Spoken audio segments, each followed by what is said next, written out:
Hello viewers, আশা করি আপনারা সবাই খুব খুব ভালো আছেন। আমিও ভালো আছি। আমি আপনাদের সামনে আজকের একটা নতুন ধরনের ভিডিও নিয়ে ফের হাজির হলাম। দেখতেই পাচ্ছ, লক্ষ্মী মন্দির এবং লক্ষ্মীর প্রতিমা বসানো আছে এবং নিচেতে গণেশ বাবাজিও বসানো আছে। চারিদিকে মাছের অ্যাকোয়ারিয়াম। যাই হোক, লক্ষ্মী মন্দিরের আশেপাশে অ্যাকোয়ারিয়াম রাখা বা বাস্তুশাস্ত্র বা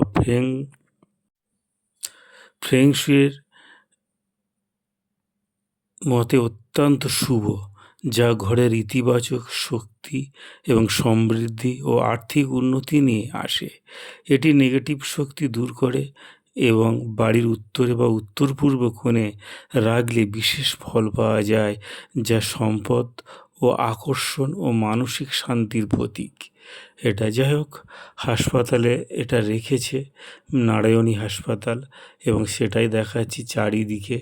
আমি জানতাম না, যাই হোক এটার সম্বন্ধে জানতে পারলাম যে মাছ চলাচল বা প্রাণশক্তি ইতিবাচক প্রতীক, যা ঘরের ভালো শক্তি নিয়ে আসে।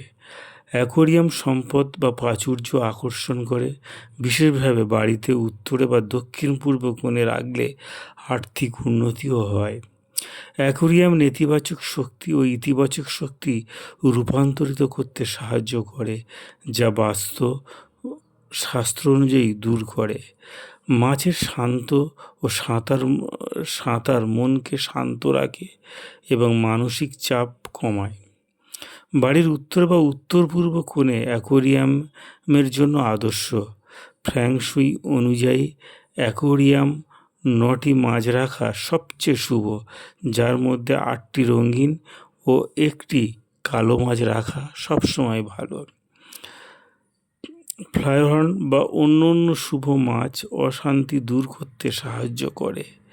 যদি কোনো মাছ মারা যায়, তবে দ্রুত সেটি প্রতিস্থাপন করা উচিত, কারণ এটি শুভ শক্তির প্রবাহ বজায় রাখার জন্য গুরুত্বপূর্ণ। অ্যাকোয়ারিয়াম পরিষ্কার রাখা সবসময় খুব দরকার। লক্ষ্মী মন্দিরের পাশে এই ধরনের অ্যাকোয়ারিয়াম সাজানো থাকলে তা শুভ বা শুভ বর্ধন না, বরং ধর্মীয় বাস্তুগত দিক থেকেও কল্যাণ বয়ে আনে। তারই কিছু কথা তোমাদেরকে বললাম, আমি যতটুকু জেনেছি। আর দেখুন কি সুন্দরভাবে সাজানো আছে, আর অ্যাকোয়ারিয়ামের মাছগুলো কত সুন্দর খেলা করছে। এটা অ্যাকোয়ারিয়াম নয়, মাছগুলো জলেতেই ছেড়ে রেখেছে চৌবাচ্চা করে।